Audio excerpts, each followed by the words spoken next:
우리가 예배할 때마다 반복하는 순서들이 있습니다. 어느 교회든지 또 어떤 교단에 속한 교회이든지 주일 예배를 드릴 때마다 빼놓지 않고 반복되는 몇 가지 순서들이 있는데 어떤 것이겠습니까? 기도하는 것, 또 지금 우리 두 분이 찬양한 것처럼 찬양하는 것, 또 말씀, 또 말씀 후에 봉헌하는 순서, 여러 가지 순서들이 주일 예배 때마다 반복되어지고 있는데 그 가운데서 또 중요한 것이 하나 있습니다. 뭐냐면 우리의 신앙의 고백입니다. 사도신경을 따라서 우리가 예배 때마다 신앙을 고백하는 순서는 너무나 중요한 순서이고, 이거는 우리뿐만 아니라 우리 시대뿐만 아니라 기독교 200년 역사 가운데 교회 안에서 끊임없이 200년 동안, 2000년 동안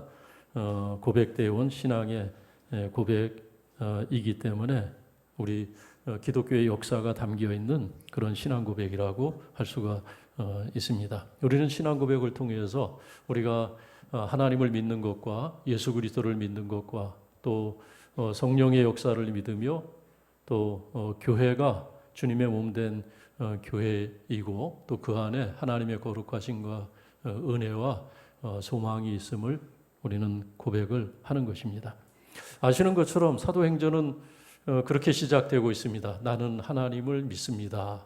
우리 한글로 번역된 사도신경은 나는 전능하신 하나님 아버지를 믿습니다라고 시작되지만 원래 라틴어에는 아주 간단한 문장으로 시작이 됩니다. 나는 하나님을 믿습니다. 크레도 인 파트렘, 크레도 인 데움, 그렇게 시작이 돼요. 나는 하나님을 믿습니다. 내가 하나님을 믿는다는 거예요. 거기 크레도라는 단어는 동사, 믿는다는 동사인데 여러분 독일어를 공부하신 분들은 독일어의 동사는 주어의 격에 따라서 동사가 변형이 되는 것을 아실 겁니다. 형용사도 변형이 되고 명사도 변형이 되고 아주 문법이 그래서 좀 복잡하고 까다로운데 라틴어도 마찬가지입니다. 라틴어도 명사와 또 형용사, 동사가 주어가 몇 격이냐에 따라서 다 변화가 돼요. 그런데 이 크레도라는 단어의 주어는 1인칭 단수입니다. 그래서 나예요. 내가 생략이 된 겁니다. 그러니까 실제로는 원래대로 하면 그 앞에 1인칭 단수 에고라는 단어 있지 않습니까? 그 에고라는 단어, 자기, 나를 뜻하는 그 에고라는 단어가 그 앞에 생략이 된 것은 크레도라는 단어 자체가 1인칭 주격 동사이기 때문에 그렇습니다. 그렇기 때문에 크레도 인 데움은 내가 믿는다는 거예요. 우리가 믿는다는 것이 아닙니다. 내가 하나님을 믿는다는 겁니다.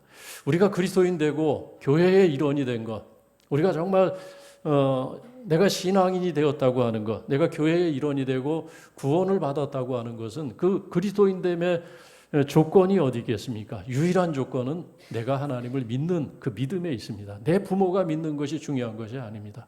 내가 내 아내가 믿는 것, 내 남편이 믿는 것, 그것이 중요한 게 아니고 하나님 앞에서 내가 하나님을 믿는 주도적으로 내가 믿는다는 신앙 고백을 하는 것입니다. 그런데 하나님을 믿는다는 것은 좀 더 어떤 것입니까? 좀 더 구체적으로 설명을 할 필요가 있는데 사도행전은 그 하나님이 어떤 하나님인지를 순서에 따라서 우리에게 가르쳐주고 있는 것입니다. 첫째는 하나님을 믿는다는 것은 하나님의 전능하심을 믿는 것입니다. 그래서 사도신경이 그렇게 되는 겁니다. 나는 전능하신 아버지 하나님, 천지의 창조주를 믿습니다.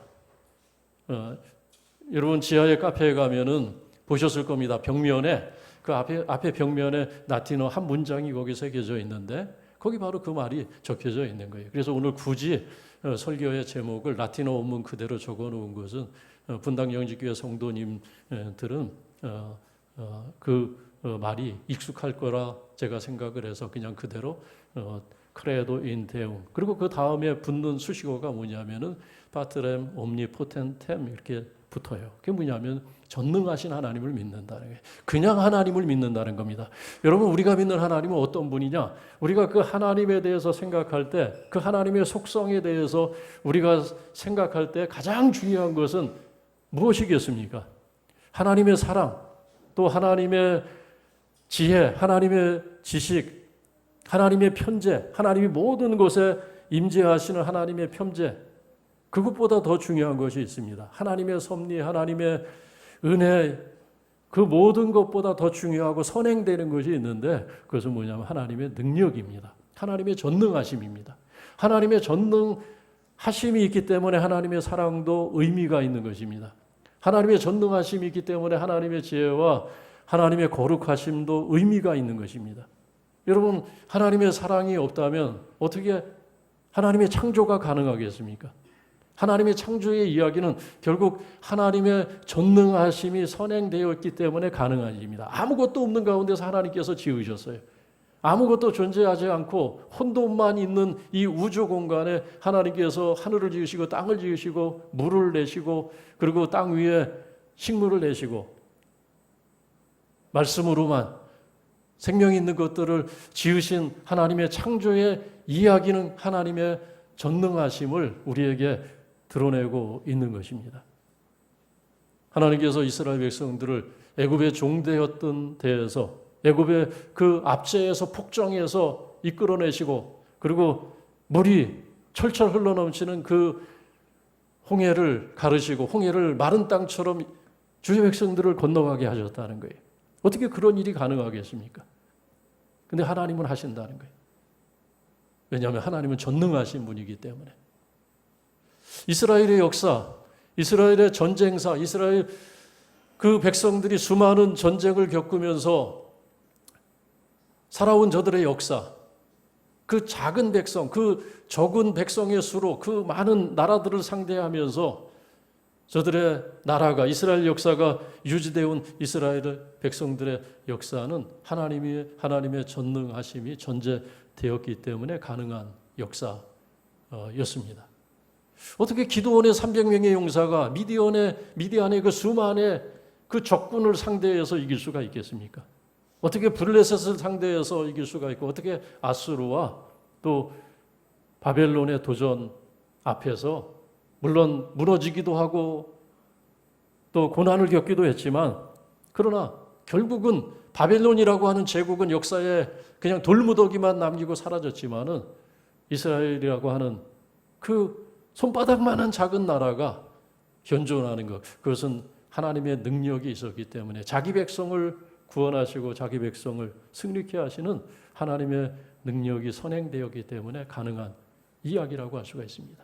그래서 모든 성경의 이야기들, 성경에 나오는 하나님의 이야기, 사건들, 모든 나라들, 이스라엘 역사뿐만 아니라 모든 이스라엘 주변의 제국들의 역사는 하나님의 전능하신 가운데서 진행되어 온 역사라고 할 수 있는 것입니다. 그런 의미에서 우리가 하나님을 믿을 때 먼저 우리가 고백하는 것은 전능하신 아버지 하나님을 믿는다고, 나는 그 하나님을 믿는다고 고백하는 것입니다. 그래서 우리가 하나님을 믿는다는 것, 막연한 것이 아닙니다.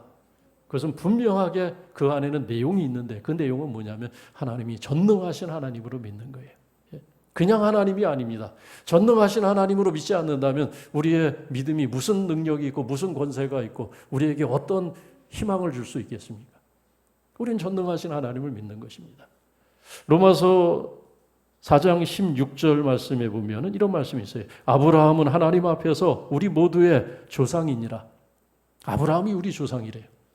그 수천 년 전에 우리가 알지도 못하고 우리가 전혀 조성되기 전에 그 훨씬 엄청난 그 역사의 간격이 있는데 우리가 그분을 만난 적도 없고 또 그 시대를 우리가 상상할 수 없는데 성경은 그가 아브라함이라고 하는 사람이 우리의 조상이라고 그렇게 얘기합니다. 하나님 앞에서 우리의 조상이라는 거예요. 혈통적으로는 이스라엘 백성이 그의 아브라함의 후손이라고 할 수 있지만은 그러나 성경은 영적으로 우리가 그의 후손이라고 그렇게 분명하게 밝히고 있습니다. 이유가 있는데 아브라함이 우리의 조상된 이유가 있습니다. 그건 뭐냐면은 성경은 그 이유가 우리가 그의 피를 물려받았기 때문이 아니고 이유는 한 가지입니다. 그것은 뭐냐면 그의 믿음, 그가 하나님을 믿었던 그 믿음을 우리도 갖고 있기 때문에 그렇습니다. 아브라함이 하나님을 믿은 믿음이나 우리가 품어야 하는, 우리가 고백해야 되는 믿음이 똑같은 믿음이어야 한다는 겁니다. 아브라함이 하나님을 어떻게 믿었습니까? 그게 우리의 믿음이 되어야 되는 겁니다. 믿음에 있어서는 아브라함과 우리가 시공간을 초월하는 거예요. 시공간을 그냥 뛰어넘어서 하나가 되는 것입니다. 그렇기 때문에 아브라함은 성경은 우리의 조상이라고 그렇게 선언하고 있는 것입니다. 아브라함이 하나님을 어떻게 믿었습니까?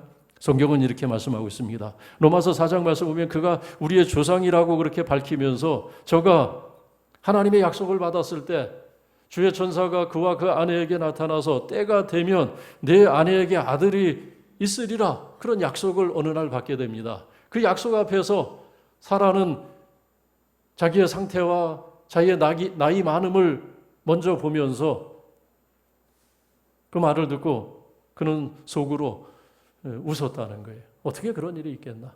있을 수 없는 일이다. 농담처럼 듣고 맙니다. 그런데 아브라함은 다르게 생각했습니다. 아브라함은 어떻게 생각했냐면 로마서 4장 19절 말씀을 이렇게 기록하고 있습니다. 아브라함의 믿음에 대해서 어떻게 증언하고 있냐면 저가 자기 몸이 죽은 것 같은 것과 사라의 몸이 죽은 것 같은 것을 알고도 믿음이 약하여지지 않고 하나님의 약속을 의심치 않았다는 거예요. 여러분, 자기 몸이 죽은 것 같은 것을 알았어요. 나이가 100세가 가까웠으니 그 몸이 이제 바삭바삭 마른 나무 토막 같은 그런 고목 같은 그런 자기 육체를 보지 않았겠습니까? 성경은 그것을 자기 몸이 죽은 것 같았다. 그 아내의 몸이 죽은 것 같았다. 생기가 다 빠져나간 거예요. 생기가 다 빠져나가고 수분이 다 빠져나가고 그야말로 그냥 불만 붙이면 타버릴 것 같은 그런 파삭파삭한 장작 같은 그런 육신이 되었어요. 그런 육신만 남았는데 이제 무슨 잉태가 가능하겠습니까? 될 수 없는 일입니다. 그것이 현실이에요. 사라는 그 얘기를 들었을 때 자신의 나이 많음과 그리고 그 현실에 압도되어서 하나님의 약속을 믿지 않고 그냥 헛웃음으로 끝나고 말았습니다. 그런데 아브라함의 반응은 틀렸다는 겁니다. 성경은 그럼에도 불구하고 저가 믿음이 약해지지 않고 하나님의 약속을 믿고 하나님께서 그 약속하신 것을 능히 이루실 줄을 알았다는 것입니다. 그게 아브라함의 믿음이에요. 아브라함의 믿음. 하나님께서 그 말씀하신 것을 이루시는데 그냥 이루시는 것이 아니라 능히 이루시는, 모자람이 없이 이루시는 하나님의 그 능력을 믿었다는 거예요. 그 하나님의 엄청난 능력. 인간으로서 사람으로서는 불가능하지만 현실적으로는 불가능한 일이지만은 하나님이 약속하시면 하나님이 말씀하시면 그것은 반드시 된다. 하나님은 그런 능력을 가지고 계신 분이다. 하나님께 능치 못함이 없다라고 하는 것을 그가 했다는 것입니다. 아브라함의 믿음은 그냥 믿음이 아니에요. 하나님을 저가 믿었을 때, 자기를 부르신 하나님을 저가 믿었을 때 그 하나님은 전능하신 하나님이다. 그가 말씀하신 것을 능히 이루실 수 있는 하나님의 그 능력의 지극히 크심을 그가 알았고, 그리고 그 지식을 따라서 그가 하나님을 온전히 따랐다는 것입니다. 사도 바울은 에베소 교회를 위해서 기도합니다. 또 에베소 교회 성도들을 위해서 기도합니다. 그가 에베소 교회와 성도들을 위해서 기도했던 내용이 지난번에 우리가 읽었던 본문의 말씀이었습니다. 바울이 옥중에서 그 부자유한 몸으로서 그가 기도할 때, 그가 무릎을 꿇고 하나님 앞에 기도할 때 그가 기도한 내용은 어떤 것이었습니까? 성도들의 필요를 기억하면서 기도했습니까? 성도들의 의식주를 위해서, 성도들의 건강을 위해서 기도했습니까? 또 교회를 박해하는 성도들을 박해하고 교회를 핍박하는 박해자들의 종말을 위해서 기도했습니까? 사실 그 당시는 박해가 아주 극심했던 그런 시절이었습니다. 교회도 어려웠고 성도들도 어려웠고 사도들이 옥에 갇히고 바울이 옥에 갇힌 것처럼 사도들이 옥에 갇히고 순교자들이 나오고 사도들만 순교한 것이 아니라 평신도들 가운데서도 이미 스데반과 같은 이들이 열심히 있는 이들이 죽임을 당하는 그런 박해가 극심했던, 그리고 그 박해의 정도가 점점 심각해지고 엄중했던 그런 위기가 점점 고조되는 그런 시절이었습니다. 그런 교회, 그런 시대를 살아가고 있는 그런 무서운 도전 앞에 서 있는 그런 성도들을 놓고 기도할 때 놀랍게도 사도 바울은 그들의 안전을 위해서 기도하지 않습니다. 그 환난의 때를 어서 속히 피하고 저들이 생명을 보존할 수 있는 삶의 길을 열어달라고 기도한 것이 아닙니다. 저들의 가난과 저들의 궁지에서 저들을 건져달라고 사도 바울이 기도한 흔적이 없습니다. 사도 바울이 무게를 두고 기도한 것은 한 가지였습니다. 그것은 뭐냐면 지난주에 말씀 우리가 읽었지만 오직 한 가지, 하나님 알게 해달라는 거예요. 하나님을 알게 하옵소서. 지혜와 충명을 주사 마음의 눈이 밝아져서 하나님을 알게 해달라는 거예요. 그리고 그 하나님의 능력을 알게 하다는 것입니다. 하나님의 능력의 그 지극히 크심이 어떠한 것인지 그것을 알게 해달라고 기도한 말씀을 지난주에 우리가 읽었던 것입니다. 그 하나님의 크신 능력, 그것을 알면 문제가 되지 않기 때문에 그렇습니다. 우리가 어떤 문제를 품고 있든지 어떠한 도전 앞에 있든지 사실 우리의 살아간다는 것 자체, 우리가 생명을 가지고 이 세상을 살아간다는 것 자체가 끊임없는 도전과 끊임없는 위기 앞에서 끊임없는 바람을 맞아가면서 풍랑 속에서 살아가는 것 아니겠습니까? 어떤 분들은 이런 문제로, 어떤 분들은 저런 문제로. 세상을 살면서 우리가 부딪히는 문제 가운데 가장 가벼운 것은 사실은 경제적인 문제인 것 같아요. 경제적인 문제. 그게 가장 쉬운 겁니다, 사실은. 그리고 그 다음 중요한 것이 건강의 문제가 아닌가. 건강이 약한 분들 아플 때, 몸이 육신이 아플 때 다 필요 없다 그러시잖아요. 다 건강만 하면 좋겠다.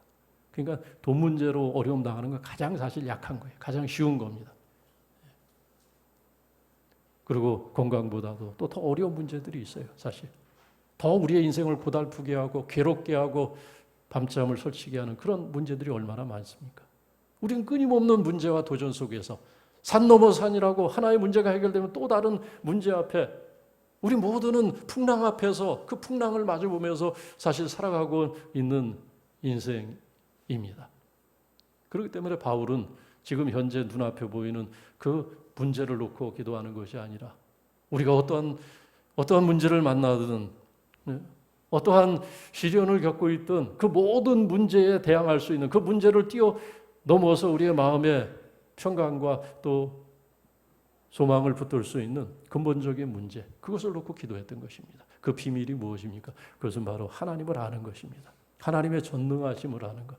하나님이 얼마나 크신 능력으로 구원을 베푸시고 우리의 삶을 주관하실 수 있는지, 하나님의 비밀, 하나님의 능력을 알게 해달라고 기도했던 것입니다. 왜냐하면 하나님의 능력을 알면 문제가 해결되기 때문에, 하나님의 능력을 알면 우리가 어떠한 도전과 어떠한 것에 우리가 묶여 있을지라도 우리의 마음과 우리의 정신, 우리의 심령은 하나님의 평강으로 인도받을 수 있고 자유함을 얻을 수 있고 희망을 품을 수 있기 때문에 그렇습니다.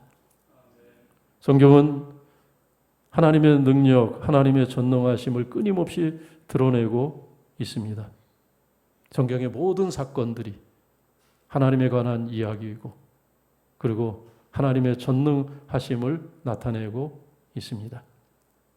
오늘 성경 본문 말씀에서 특별히 두 가지 사건이 하나님의 전능하심, 하나님의 능력의 크심을 드러내는 두 가지 사건인 것을 우리에게 알려주고 있습니다. 20절 말씀 보니까는 그의 능력이 그리스도 예수 안에서, 예수 그리스도 안에서 역사하사 죽은 자들 가운데서 다시 살리시고 하늘에서 자기의 오른편에 앉히사 모든 권세와 통치, 이 세상 모든 이름 위에 뛰어난 이름을 주셨다. 하나님의 능력을 우리가 어디서 볼 수 있는가? 가장 중요한 것, 예수 그리스도의 부활 사건.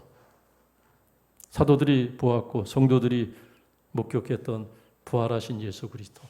하나님께서 죽은 자 가운데서 그리스도 예수를 일으키신 그 부활 사건. 거기에 하나님의 능력이 나타나 있다고 하는 것입니다. 그리고 죽은 자들 가운데서 다시 일으키심을 받은 예수 그리스도, 그 이름이 모든 곳에 증거되고 많은 나라와 민족들이, 많은 백성들이 그 이름 앞에 무릎을 꿇고 경배하고 그의 이름을 높여주신 예수 그리스도의 이름이 높임을 받는 것. 여러분 가만히 생각을 해보세요. 예수 그리스도, 그분은 어떻게 보면은 그 좁은 땅에서 벗어나 본 적이 없으신 분이에요. 제가 지금까지 살면서 다녀본 그 많은 지역, 그분은 가보신 적이 없어요. 저는 가만히 보니까 5대양 6대조 다 가보는 것 같아요. 근데 예수님은 그 좁은 손바닥만한 그 땅을 벗어나 본 적이 없으신 분입니다. 갈릴리 그 시골 동네가 주님께서 그곳에서 태어나셨고 그곳에서 하나님 말씀을 전하셨고 하나님의 나라를 증언하신 예수 그리스도. 근데 하나님이 그를 죽은 자 가운데서 살리셔서 그가 그리스도 되심을, 그가 하나님의 아들 되심을 보여주셨고, 그리고 그 이름이 온 땅에 증거되도록 하셨고, 그리고 경배를 받게 하셨고, 높임을 받게 하셨고, 그리고 찬양을 받도록 예수의 이름을 높여주셨습니다. 예수 그리스도를 통해서 하나님의 전능하심이, 하나님의 그 크신 그 능력이 충분히 드러나고 있다는 것입니다. 또한 예수 그리스도의 부활 이후에 세워진 교회, 예수님의 부활을 목격하고 부활하신 주님을 만났던 성도들에 의해서 세워졌던 주님의 교회, 주님의 몸된 교회라고 오늘 그렇게 밝히고 있습니다. 그 교회가 또한 하나님의 능력의 지극히 크심을, 하나님의 능력이 어떠한 것인가를 오늘 우리에게 보여주고 있는 것입니다. 오늘 현존하고 있는 교회는 하나님의 능력이 있었기 때문에 가능한 것입니다. 여러분 교회 역사, 2000년 교회 역사를 되돌아보시기 바랍니다. 얼마나 시련이 많았어요. 초대교회 때부터 시작해서 오늘날 우리가 도전 앞에 있고 한국교회가 어렵다 하는 소리가 여기저기서부터 그렇게 새어나오고 터져나오고 그럽니다. 여러 가지 때문에 또 수많은 편견과 오해도 있고 여러 가지 교회가 도전을 받고 있습니다. 그러나 교회는 원래 인기 있었던 적이 없어요. 교회가 세상에서부터 칭찬을 받고 세상 사람들에게 교회가 그렇게 인정을 받았던 적은 별로 없습니다. 오히려 고난 가운데서 교회는 다시 거룩해지고 다시 새로워지고 다시 자기 성찰을 통해서 교회는 다시 제자리를 찾아가게 되고, 그래서 오늘 교회가 어려움을 당하고 교회가 도전을 받는 것, 또 다른 하나님의 섭니다. 한국 교회를 하나님께서 다시 새롭게 하시고 거룩하게 하시는 하나님의 또 다른 인도라고 고백할 수밖에 없는 것입니다. 그리고 다음에 교회는 다시 일어나게 될 것입니다. 수많은 핍박과 환난이 있었지만은 핍박자들은 사라지고 박해자들은 죽고 교회를 박해하는 나라들과 제국들은 역사에 그냥 흔적만 남기고 사라졌지만은 오늘 교회는 전 세계 5대양 6대주의 도시마다 마을마다 교회가 세워져 있는 교회의 역사, 현존하는 교회, 그것은 누가 뭐라고 해도 하나님의 능력의 증거다. 하나님의 능력이 얼마나 큰지 그것을 세상에, 그리고 오늘 우리에게 나타내는 살아있는 증거라고 오늘 성경은 말씀하고 있습니다. 1982년 11월 10일 이날 구소련 연방의 통치자였던 공산당 서기장 브르즈네프 장례식이 있던 날입니다. 18년 동안 구소련 연방을 통치하던 브르즈네프가 죽고 장례식을 치르던 날이었습니다. 장례는 공산당 관례에 따라서 진행이 되었습니다. 그에 가는 죽음을 상징하는 검은 천과 그리고 공산당을 상징하는 붉은 천으로 덮여 있었다고 합니다. 그리고 장례의 마지막 순서는 고인에게 마지막 경의를 표하는 시간이었습니다. 순서를 따라서 고인의 미망인이 앞으로 나와서 예를 표하는 순서였는데 뜻밖에도 그녀는 하얀 백합화 한 송이를 가져와서 그것을 간 위에 헌화했다고 합니다.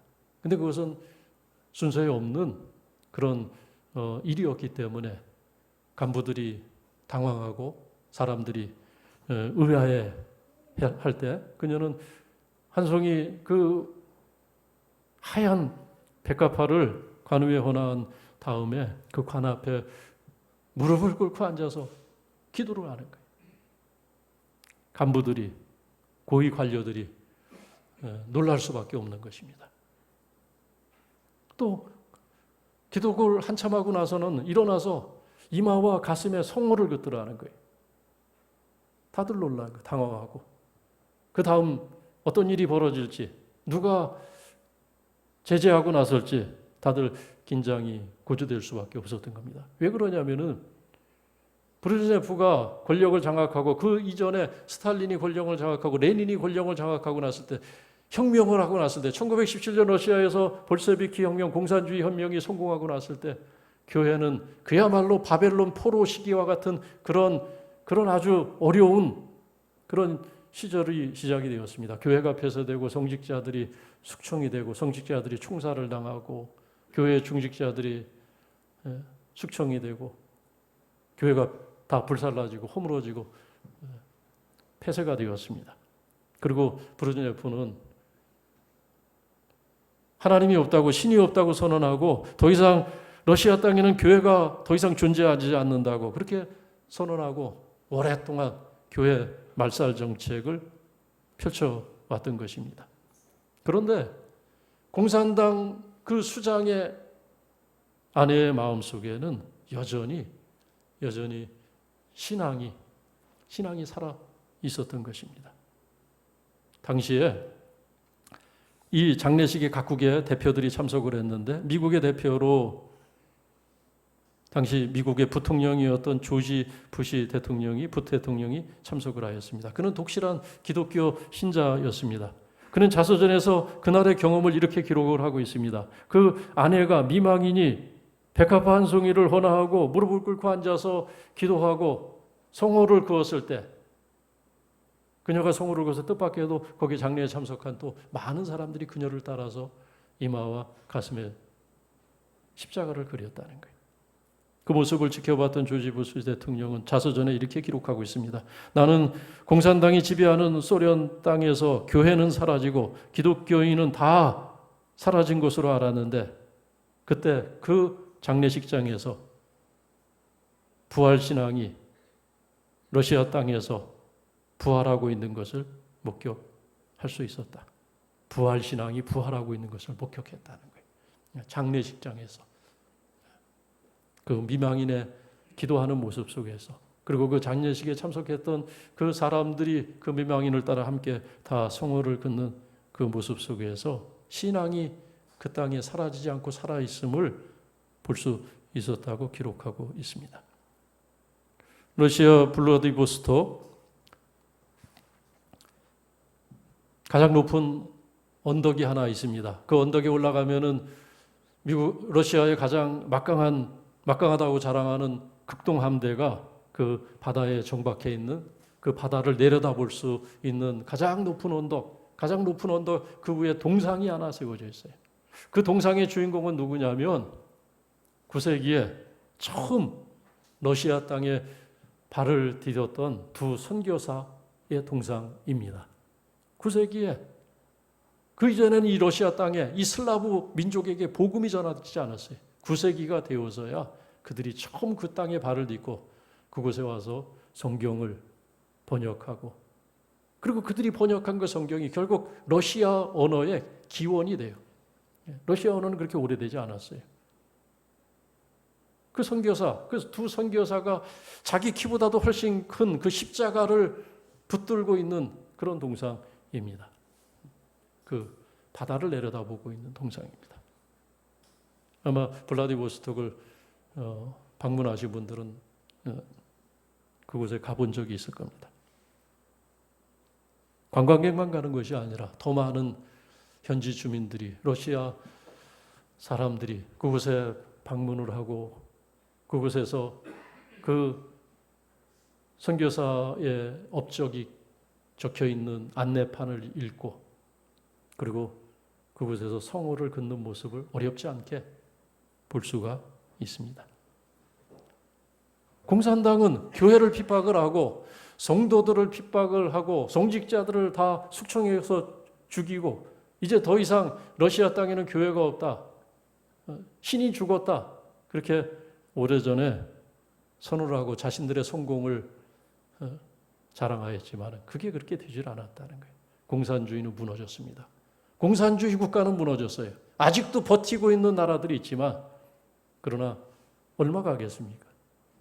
교회는 살아 있습니다. 성도들은 지금도 기도하고 있고 성도들은 지금도 우리가 지금 예배하는 이 순간에도 성도들은 공산주의 국가 독재 정권 밑에서도 오늘도 신앙을 지키고 교회로 모이고 있는 것, 그것은 하나님의 능력이 아니면은 있을 수 없는 일입니다. 2000년 교회의 역사, 교회의 역사는 우리에게 무엇을 얘기하고 있습니까? 많은 것을 이야기하고 있지만 가장 중요한 것은 하나님께서 세상을 이기시고 우리로 하여금 세상을 이기게 하는 능력 있으신 하나님의 전능하심을 우리에게 침묵으로 증언하고 있는 것입니다. 그렇기 때문에 북한 교회도 오늘 공산과 독재 정권 밑에서 사라진 것 같은 북한 교회도 사라졌다고 얘기할 수가 없는 거예요. 분명히 북한 교회는 살아 있습니다. 탈북자들의 증언에 보면 그런 증언들이 간간히 새어 나와요. 성도들, 기독교인들을 본 적이 있다. 특히 수용소에서 그곳에서 기독교인들을 본 적이 있다. 그들은 특별히 달랐다. 그들은 다른 데가 있었다. 그런 증언들이 여기저기서 새어나오고 있습니다. 하나님께서 아브라함에게 때가 차면 내 아내에게 아들이 있을 것이다. 아브라함이 그 몸이 죽은 것 같았을 때 그 약속을 받았어요. 교회가 다 죽은 것 같고 성도들이 다 죽은 것 같고 그 땅에서 하나님이 더 이상 존재하지 않는 것 같지만 때가 되면 하나님의 경륜에 따라서 교회는 다시 일어날 것이고 핍박자들은 사라지고 교회를 박해하던 불의한 권력들은 무너질 것이고 교회는 다시 회복이 되어질 것입니다. 왜냐하면 교회의 주인 되신 예수 그리스도는 죽은 자 가운데서 부활하셨고 하나님의 능력을 우리에게 나타나는 분이시기 때문에 그렇습니다. 오늘 우리에게는 하나님의 은혜가 필요합니다. 오늘 우리에게는 하나님의 능력이 필요합니다. 어디서 우리가 하나님의 은혜를 발견할 수 있고 어디서 하나님의 능력을 우리가 볼 수 있겠습니까? 교회에 있다는 것입니다. 교회에 모든 것이 있습니다. 하나님의 지혜, 하나님의 충명, 하나님의 섭리, 하나님의 은혜와 하나님의 용서, 하나님의 전능하심이 교회 안에 다 있는 것입니다. 교회에 다 있어요. 모든 충만한 것이 오늘 우리가 읽은 말씀 23절 말씀 보니까는 모든 충만케 하시는 이의 충만함이 교회 안에 있다는 거예요. 그러므로 우리의 인생의 답은 교회입니다. 교회를 멀리하면 희망이 없어요. 교회를 멀리하고 우리가 사는 것은 불행한 일입니다. 우리가 인생을 살면서 특히 어려움과 도전 앞에 있는 우리가 인생을 살면서 교회를 가까이 하고 교회 생활을 잘하고 교회를 사랑하는 것, 그것이 우리가 살아갈 수 있는 가장 지혜로운 그리고 최선의 삶일 수밖에 없는 것은 교회가 하나님의 모든 충만케 하시는 것이 다 교회 안에 주어져 있기 때문에 그렇습니다. 기도하겠습니다. 살아계신 하나님,